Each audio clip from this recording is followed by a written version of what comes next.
we're here in Port Mac at Primal Craft. We've just been out on a sea trial out in the Hastings River. As you saw, boat's gone pretty bloody awesome. You can tell from the hull lines, performs super well. The really aggressive chines and deep V goes great in a bit of chop, and then coming out that bar, it's a pretty aggressive bar. It's not the nicest one I've ever been on, but went really well. We're going to go through a few details of the design and show through a few of the finer things that Jason's added, and then yeah, we'll show you all that and see how we go. All right, so the first thing I noticed when I got down here was Primalin. You might see this rego name. I thought this was the coolest thing ever, so how did you do it, Chase? Basically just went to the RTA and asked for, could we have that as a rego, and they basically just said yes. I couldn't believe it. We got first go and no one had used it before, so it all just worked out very amazingly well. Yeah, it looks perfect and suits the style of the boat as well. Moving from the bow aft, we've obviously got one of the Grove Marine trailers here. They've got a trailer catch system as well they've been working on, something they do in-house here. Moving back down, you've got the scales on the hull that they do. We've seen it before in some of their footage that they've got. You look at this from under the water and it looks bloody awesome. You might see here we've got a pretty interesting flare design that sort of incorporates into this anchor and anchor roller as well, and there's also a huge anchor well down there, massive drum wind. We use Viper from Bell Marine down in Melbourne. I've been using them for 10 years and we haven't had any issues with them. They've been really trouble-free and we continue to use them. So moving back down to the stern, we've got the Suzuki 250, some pretty awesome duckboard looking things that Jace has worked on, and an awesome little dive ladder as well. Tell us about these duckboards. Obviously not really duckboards, but they're integrated really nicely. Tell us a bit more about them. So what we do a 280mm jacking pod rather than a full pod. What it does is it creates basically 300mm of more floor space inside the boat to the back section of the boat design. We don't do a full duckboard, a few reasons being when you're in some drifting and in some harsh, rough sea or whatever, we don't want too much water over the back end holding the boat down any harder than it needs to.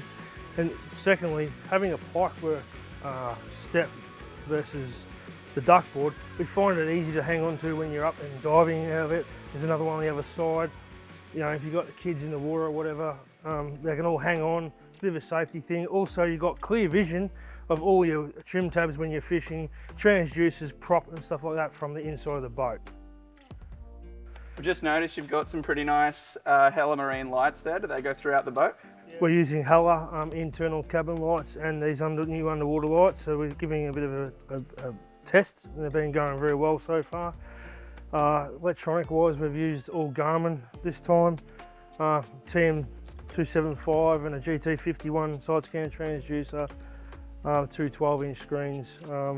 We feel that's a good step in point marketing, as in what bang for your buck, what you need to do in this type of boat. All right, so we're down to scuppers here. You've gone with socks, Jace. A lot of people, it's a bit of an argument everyone has. They never know if they want to go socks or if they go the flaps. And why have you gone with socks? Look, I've tried lots of things over the years. I've tried pre-made scuppers and the old ball system. We find that this is just easily to manufacture. It's easy to maintain. It works. It's simple and it works. If you want the water out, the water's out through as it is now. If you don't want water to come in, it just shuts off. It's not hard to use. It doesn't get gummed up with anything. It just works well for us, and we've decided to stay that way. Yeah, tell us a bit more about the deck. Basically, it looks like scales. It was tarpon you were telling me? Yep. Tell us a bit more. Basically, tarpon scale arrangement. Then we faded it back into what we call a ghosting situation out to the sides. We thought the tarpon scales might be a bit too full on right through, so we sort of kept it down to a bit of a minimal. And then as you can see, it goes all the way up to along the gunnels, which is great for walking around the edge, and then the whole front of the deck and the dash, everything's wrapped in SeaDeck. We've been using SeaDeck for 12 years. We haven't had any issues. It's been a great product for us. And we're working with Sean down at Rhino Covers in Sydney. He does all my cutting for the SeaDeck. Tell us about this little transom arrangement here. We just washed down the deck, like I just said, with the deck wash, but it was obviously freshwater. We're not in the ocean at the moment, so tell us a bit more about what's going on here. Yeah, okay, so like we wanted, we got 120 litre fuel water bladder underneath the floor. The reason being is if you go for a dive or whatever and you stay out overnight, You can always wash yourself off a bit of fresh water. It's always nice, a nice feeling to have some fresh water. AKA if you're cleaning up at the end of the day, it just enables you to wash some fresh water. We still have a deck wash, which is salt water obviously, but then this whole freshwater setup seems to come in quite handy. And yeah, wash it down. You can wash your motor down if you're in a caravan park. Even when we went to Stanish Bay where we couldn't wash our boats, we're still able to wash the internals of the boat with fresh water, all in-house in the boat. Moving on to the gunnels and hatches. Obviously these are pretty wide gunnels for a lot of boats of this size. Then you've got your deck wash, you've got a single pocket under here, and then a silly amount of hatches. You can never have enough storage in a boat, so that's one big thing for sure. Moving over here, you were just showing us the tackle locker. So nice little detail there. And in behind that, you've got the filler for the bladder as well. Fuel filter and all that is in that compartment, away from all electronics and electrics in the boat, so fuel and electrics are completely separated from each other. Like Primal Craft take a big attention to detail with that sort of stuff. You'll never find anything missed with a Primal Craft boat. So yeah, one thing to keep in mind. We've even do twin bait tanks. Reason being is if you want to just have one as a bait tank, you can use the other one as your bait storage for the day, or vice versa. If you want twin tanks going, you can have twin tanks going. All right, so with the flair of this design, we were able to pull out the cabin just to maximize as much cabin space as we can. You've got still some pretty large seat boxes. You've got these little steps after the seat box that you can sit on as well. And if you're sitting in these seats, they pivot around, use it as a footrest as well. So we've pulled that cabin a bit wider so it feels huge when you're out in the water.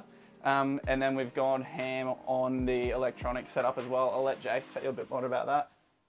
Yeah, so we've gone Garmin, as I said before, twin 12-inch screens. They fit perfectly in that dash. It still takes twin 16s if it needs to be. We do our own sort of in-house switching systems through some Starzo board there. We like to use the Starzo.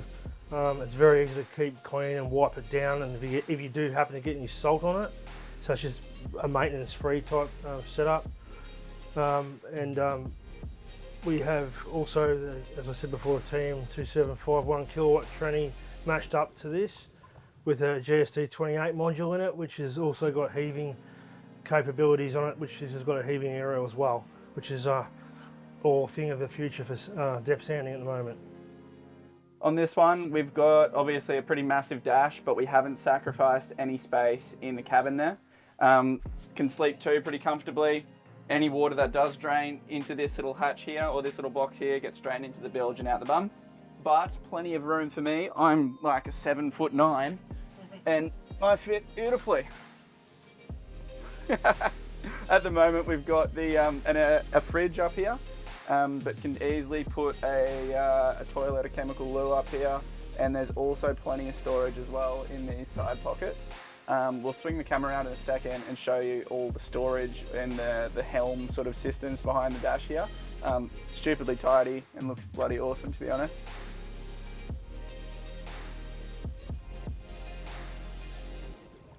All right, so walking up the gunnel here, obviously the sea deck is awesome as well. You've got a cabin hatch here, so you can get easy access back down into the cab.